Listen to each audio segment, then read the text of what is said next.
Welcome back to a special episode of Against the Call. Today we have Riley Haltom with us. Riley, how's your day going, man? Yeah, man, pretty good. Excited to get into it, man. Yeah, exactly. Now, the thing you got to know about Riley, guys, he's a photographer for University of Tennessee, all of their athletics. Is that right?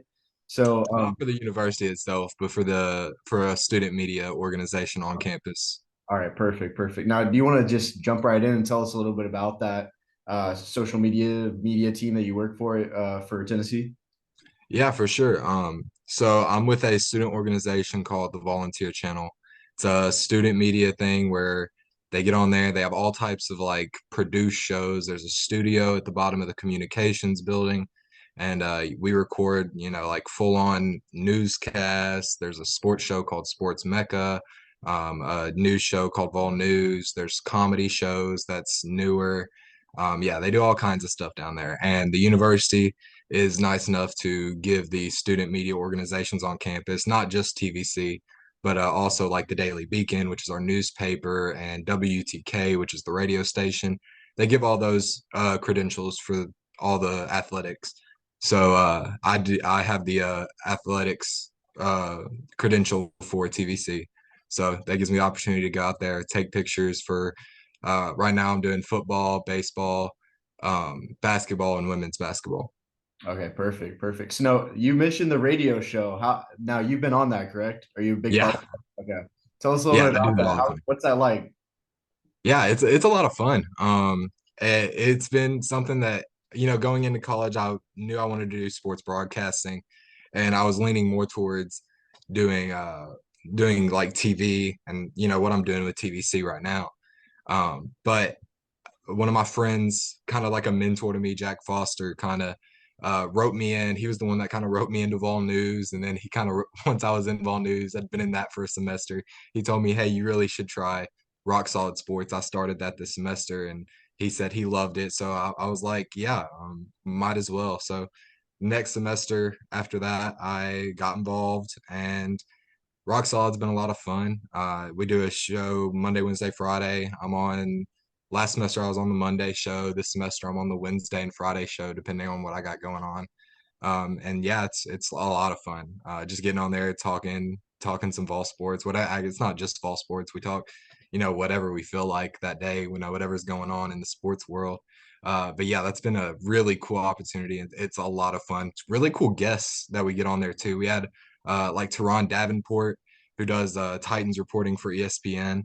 He came on there once. We have a weekly show with the Knoxville Ice Bears head coach. So that's a lot of fun. And we're starting up some things with the soccer scene here in Knoxville, which is, really growing. They have a soccer club called One Knox, and that we're getting started up with that. And that's going to be a lot of fun. Oh, for sure. No, that sounds great. And one thing you want to mention, like you talk a lot about other things outside of like Tennessee sports. The other day, I gave it a little listen from the YouTube, and you had this one guy on there. I guess he's a normal, like a casual that comes on there. But he was talking about how he would rather pick Joe Burrow to be his like, or no, he'd rather have Patrick Mahomes on his team, but Joe Burrow was a better football player. I don't. Do you remember this? Because I I think that was Jack. I think that was Jack that I was just talking about earlier. Um, Yeah, I don't know what he was thinking, man. I'm taking Patrick Mahomes all day. I think he's the better football player. I'm taking, yeah, his opinions are not mine, man. I'm taking Patrick Mahomes yeah, every I time. was gonna ask you like, so we kind of have a guy on our show that's like that. His name's John.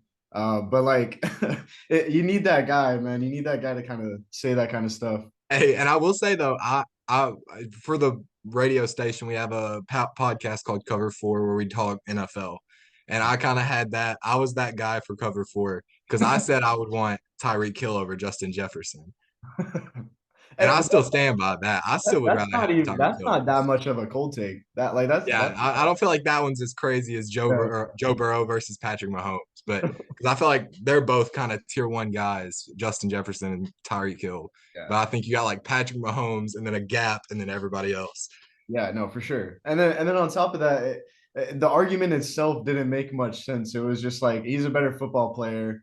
with the way that his play style is. But you're still saying that Patrick Mahomes has a good play style, so I don't know. But I don't know. Great show that you got going on over there. But one of the bigger questions I had for you is, what is one of the most like popular pictures that you've been able to take so far? Oh man, it was probably it's on my Twitter and Hendon Hooker reposted it, but it was Hendon Hooker. He hitting this little stiff arm on a Missouri player, his last home game in Neyland. He was hitting a stiff arm. It looks like the dang Heisman pose. It's really cool. Got really lucky with that, with the angle of that shot and just how it lined up for me. But yeah, that's probably it. Yeah. Now, what was going through your head whenever you saw that repost? Man, it was really cool, surreal moment, because I see these guys on campus and whatnot, and it's cool like in that, but to see them, get out there on social media, he saw, the picture that I took of him doing this like cool Heisman pose type thing, and I don't know, man, it's a surreal moment because I grew up a Tennessee fan. I grew up in West Tennessee watching the Vols, and to see a Vol quarterback, and especially one who is going to go down in history for the Vols like Hendon Hooker, have that interaction with me on social media, man, it's really cool. Yeah, for sure. And that was another question. Have you been able, while being on the field, being on the court, have you been able to talk to any players, like whether it's just a simple conversation or, maybe talking about life? I don't know.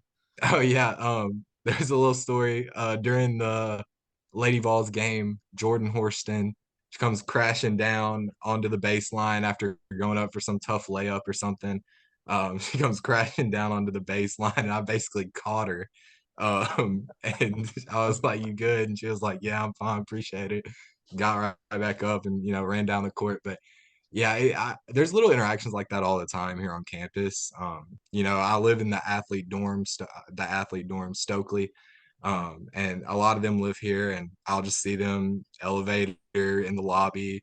I got classes with some of them. I have classes with a lot of the Lady Vol players. I noticed I got some classes with some of the baseball players this semester, so yeah, I see them all over campus, and you'll have interactions with them. Say hey, say what's up. Yeah, it's really cool to see them up close, and they're just kind of doing their thing day to day. Yeah, it's a lot of fun. Yeah, no, for sure. That's another thing. Like you've been able to go to all of these games. What's been the best game you've been able to go to so far? I know there's a lot. It's got to be Lots it's of got to games. be Alabama, man. Oh, you It's were got to there. be Okay, that's yes, perfect. Oh my God. yeah, it's got to be that. I've said this to friends and family, who ask me about it. There's no feeling I could ever give to describe what that night was like, man.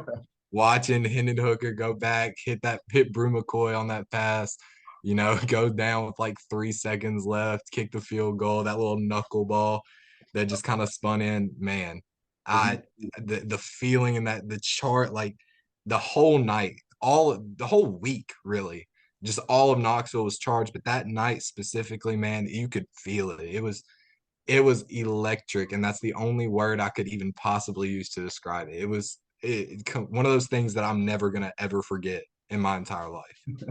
Now, were you a part of the goalpost at all? Did you get in on that? So what happened is I kind of made a beeline towards the center of the field where all the players and stuff are. Saw one of my friends just kind of randomly out there.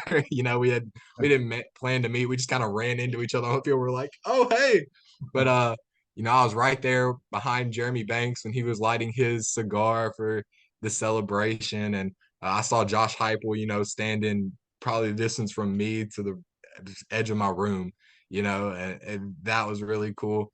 Wasn't able to get over to the goalpost. That it got so packed so quickly. It was like the goalpost was way over there. I was like, but I did see it. I did hit it. I did hit it as it passed by. Okay. I tapped it real quick just to, say, hey, I did it. But yeah, I watched it get carried out. That was really cool. You saw the crowds of people on the strip on Cumberland Avenue after the game. Dude, it was a surreal experience. Oh, dude, you're telling me about it. I mean, you were there, but for me, I was in my dorm in UCF, and I was just sitting there watching this game, and then there's a picture that my roommate took of me. It was right after the Hendon Hooker fumble, And I'm sitting there like my head's down. He's like, looking at me, it's like classic Tennessee fan, something like that. I was like, okay, okay. But I still had this like little feeling in my chest. It was like, we're still gonna pull this out somehow. I don't know how, but there's that faith that you got. And then right at the end, we're winning. There's like a video of me just jumping around, hugging everybody. Like it's a great experience. I mean, on and off the field, especially for Vols fans, because hey, we could go 1-11, and the one wins against Bama, the season's like complete. So It's gonna feel good. It's gonna yeah, feel good. exactly. But now that's another thing too. Through all the highs and the few lows during the season, what were you feeling during that like South Carolina game? Yeah, that one was tough, man. I was I was just kind of watching it. It just kind of one of those things where it felt like it just kept getting further and further out of hand. And yeah, Spencer Rattler played the best game of his entire life. And I'll give him props. I mean, he did it, but it was one of those things where, especially with all those storylines and all that coming out the week of the game, it was one of those things where you just kind of had like a bad feeling in your gut about it. Yeah, it just kind of watching it, it just kind of like felt like, gosh, really, this is it. And then when Hendon went down, obviously, that was the worst part of it because I can deal with a South Carolina loss, but Hendon Hooker, that's one of those guys that you just want to see succeed, man. He's a just a genuine guy, like a guy that just likes football and is passionate about what he does and was really turning his career around at Tennessee and he's still gonna go in the draft some point, but it's one of those things where it was like you just wanted to see him succeed, and that was him going down was the worst part of all that. Obviously, I got faith in Joe Milton and all that, but yeah, you never want to see somebody go down with an injury like that, non-contact. Man, it's just unfortunate. And yeah, that was by far the worst part of that game, man. That sucked. Yeah, no, that brings up another good point. Now, going into next season I mean, I think it's pretty much confirmed 99% that Joe Milton will be the starter. But do you see Nico Yamalavea like getting a start at some point during the season? Yeah, I don't think he'll ever get a start, but I definitely could see him getting some time, especially early on. Some of those blowout game type games that we might have. I forget who all we have on the schedule, but we're gonna have those layups, those non-conference layups that you get. I'm sure we might see him a little bit then. Limited action, maybe some fourth quarter stuff. Because Josh Heupel's smart. He's gonna know he's gonna want to get his guys some experience running an offense, especially an offense like his that is very it's complex and there's a lot of things for a quarterback to look for. You're gonna want to get your guys some time. So I definitely think we see him at some point, but never as a starter. I think they'll keep Joe Milton throughout the season. Yeah, yeah, I agree with that for sure. And Joe Milton's performance during the Clemson game, that was a great game for him, and it proved a lot of doubters wrong. But at the same time, you're looking at this Clemson team, they were short of people, but so are we. So to come out and still win by double digits, that's saying a lot in itself. And Josh Heupel has done such a great job. Now, have you been able to meet any of the other coaches on the football team? Have you been able to meet any coaches for the basketball team or anything like that? Personally, meet them, not really. The coaches are usually a little bit kind of more distant, but obviously I've been in press conferences with them and you see a little bit of their personality through there. Kelly Harper is a great interview for the women's team. Tony Vitello, obviously, great interview. He's awesome, man. Josh Heupel, he's very cut and dry, but hey, he knows when to celebrate, and he was doing that.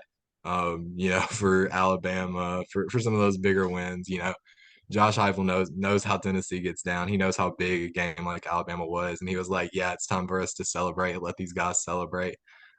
So yeah, I haven't met any of the coaches themselves personally, but yeah, you get to see a little bit of their personality through those press conferences and things like that. Super nice. Yeah. Now with Tony Vitello, the first baseball game starting tonight. Now this will be released tomorrow, but first game is tonight against Arizona at 8 p.m. In general, how do you see the baseballs doing this season? Yeah, I feel like they're rated a little highly to start the season. I don't think they're number two in the nation. But I don't see them, dropping, unnecessary games. I think that they're going to be a good team. They're going to beat a lot of teams. They're going to win a lot of series this season. That's just the nature. Tony Vitello is an awesome, awesome coach, man. He's great at what he does, and we still have, Chase Burns, Chase Dollander, and Drew Beam. That three-man, three-headed monster. You can't discredit that. Vols are still going to be a very good defensive team. They're not going to give up a ton of runs with those guys at the mound. So I don't see them, having some tremendous fall off. But they did lose a lot of their bat power to the MLB draft this offseason. So it's going to be tough. I don't think it's going to be a clean 1-1. They're going to keep on that same pace that they were, but I definitely don't see them falling off a cliff either. They're a ranked team for sure. They should stay ranked throughout the entire season. I don't see that changing, but I don't know if they're number two. Yeah, that's fair to say. I mean, losing people, but at the same time, a lot of people are still staying. Like you said, the three-headed monster is still going to be in the building. But on top of that, now you said that you're going to be taking pictures at the next kind of upcoming baseball games. Now, what are one of the ones you're going to be going to? I try to go to most of the home ones, home series. Might not go to all of the non-conference games just because it gets really cold, man. But yeah, I don't know if I'll go to all the non-conference games. I'll try to go to the home opener. I believe it's like Alabama A&M or something like that. Um, I'll try to go to that, and I'll go to all the SEC games that are at home, obviously. And yeah, I try to balance out between going because there are other people that want to do some things on the credential this semester that haven't got to do it in the past. So obviously, I'm gonna try to balance that out with them. Get some more people some time doing because I've done it before. I've got plenty of experience doing it. Get some other people some experience doing it as well. Um, so yeah, just trying to balance that and going to some of those big home series, man. Oh yeah, for sure. And with the basketball team, as of late, just got the big win over Alabama. Now there's been, some heartbreaking buzzer beaters lately, which, those make me mad. But on top of that, have you been able to go to any cool basketball games this season? Yeah, that Alabama one, nuts, obviously. Um, that's probably been the best one. I've really liked the Auburn game. I know a lot of people weren't a big fan of the way that game played. It was very gritty, very defensive, but I love games like that, man. I love watching basketball like that where it's just gritty. They're in each other's faces.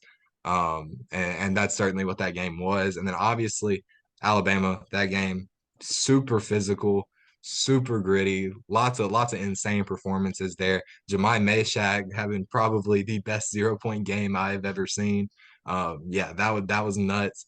Yeah, if we're talking about this season, I probably have to go with the Alabama game. Okay. Now you are a sophomore at Tennessee, correct? Right. So now last year, were you a part of any cool games that happened last year or anything like Yeah. that? I did the Kentucky game last year. That one was nuts. Probably the second loudest I've ever heard TBA behind this Alabama game this year. Um, other than that, I went. There were some really good Lady Vol games that I went to last semester, or last year, sorry, and baseball. Obviously, there were some really good series that I attended. The Alabama series, watching Tony V get thrown out, I was there for that. That was insane, man. And then Jordan Beck goes back and responds, hits an absolute bomb. Yeah, I'm excited for that, man. Baseball is going to be a lot of fun. Yeah, for sure. Now, what are some of the things that you're going to be pursuing outside of college? As soon as you graduate, are there any big plans that you have in store? Not, not super clear plans right now. I've talked to some people and I've experimented with some things. I've got friends that are doing internships with Grizzlies writing for the Grizzlies. I've got a friend that's working with Buck Rising. I forget what the name of the station is, but he does his Titan show. I've got a friend that's producing that. And then I got a friend that's working with the Sports Animal here in Knoxville. So I've got some friends that are in some places that I'm interested in looking at.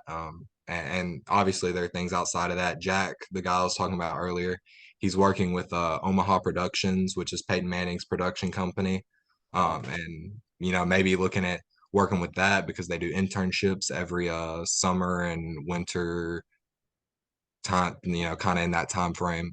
So maybe looking at applying at that here in a couple of years or next year or something like that. I did a little work for Sports Illustrated affiliate for the Volunteers, Volunteer Country. They've since kind of gone under, but because the guy that was over it left, but um, I did a little work with them. That was really cool getting that experience. And so yeah, just looking at doing things like that, just kind of getting my name out there, being in the room with the people that are doing this big time, seeing guys like Wes Rucker, everybody knows their name. Everybody knows their name if they're following Vol Sports, So, just kind of being in the room with those guys, Ryan Shumpert, Rocky Top, Insider, those guys, being around them and learning from them, that's a big thing. Seeing how they do things, that's been really cool. And, just kind of learning, finding my place, figuring out what I like, what I don't like, and, just kind of figuring things out like that. Yeah, yeah. Now is the future open for you? Do you have like an end goal, like some profession that you really are trying to reach? Man, I like beyond everything, this is my original dream going into college and why I did sports broadcasting. I would want to do something like, like a Stephen A. Smith, First Take, that type of thing, dude. I would love to have a show like that, something like Undisputed, where you just get on there and you talk and you say your opinions and you give out why you think your opinion's right, man. That would be like the dream job, ultimate end goal, but I'd be happy with so much other than that. There's a lot of great jobs in sports media that I would be perfectly happy doing. Oh yeah, yeah, yeah. And now you did mention the Grizzlies before. Is there like who are the professional teams that you root for? I see the Titans flag in the back, but Right. Yeah. You see the Titans flag. Yeah. Like I said, I'm a Grizzlies fan. Um, for a long time, I wasn't really an NBA fan.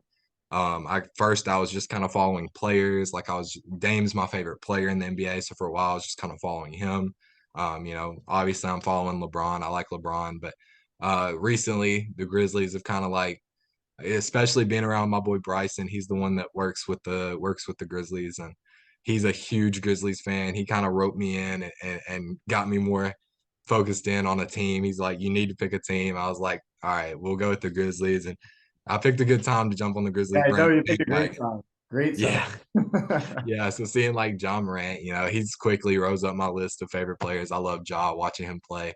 And then for baseball, Los Angeles Dodgers. Always been a Dodgers fan. My dad was a fan of them when they were in Brooklyn, and he just kind of like passed the fandom down to me. Followed them when they went to Los Angeles, and I stayed with it there.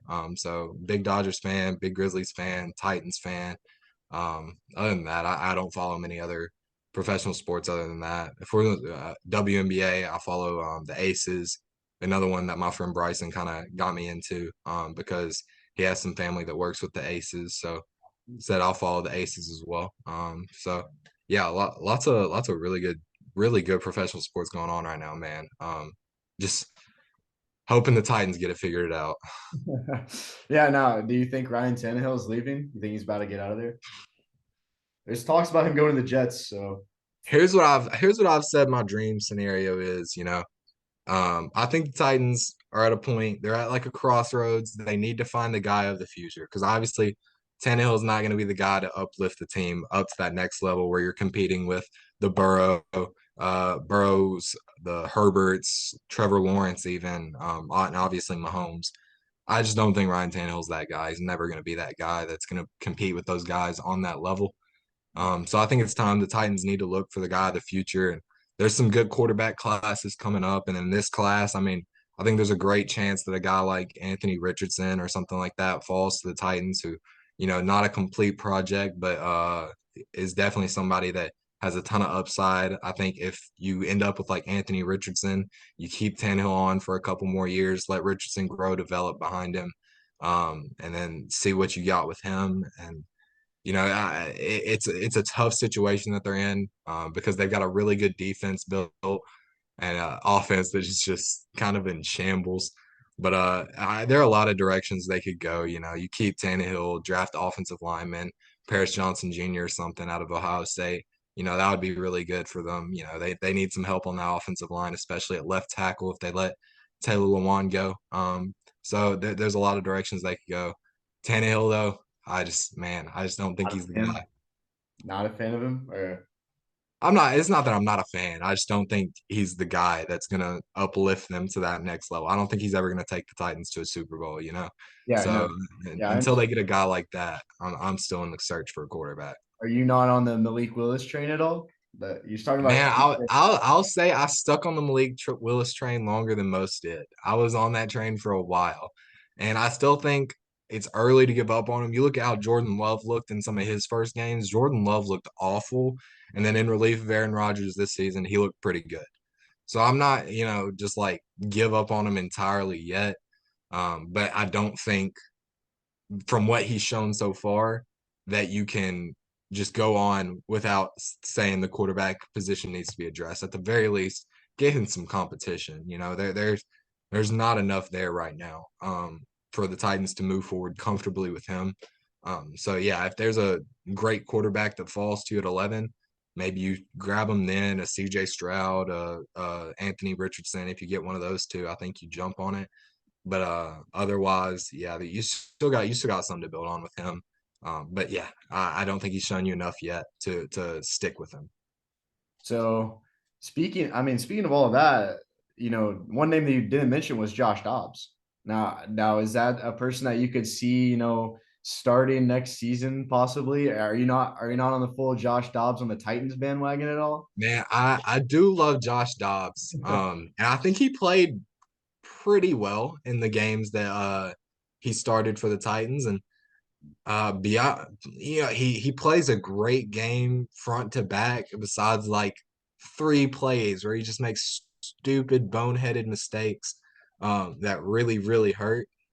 But if he cleans up those things, I mean, he looks decent outside of those, 4 or 5 plays where he just does something stupid, doesn't throw the ball away, takes an unnecessary sack, throws the ball up to a defender, beyond those, he looks great.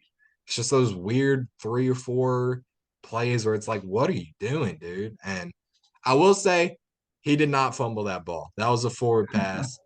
He got a little screwed on that one. I'll give him that. At first, I was like, oh yeah, that's a fumble, but after I've watched it back a million times and seeing how they've called other calls of like a similar nature, if you're gonna call some of those other ones incomplete, that was definitely incomplete.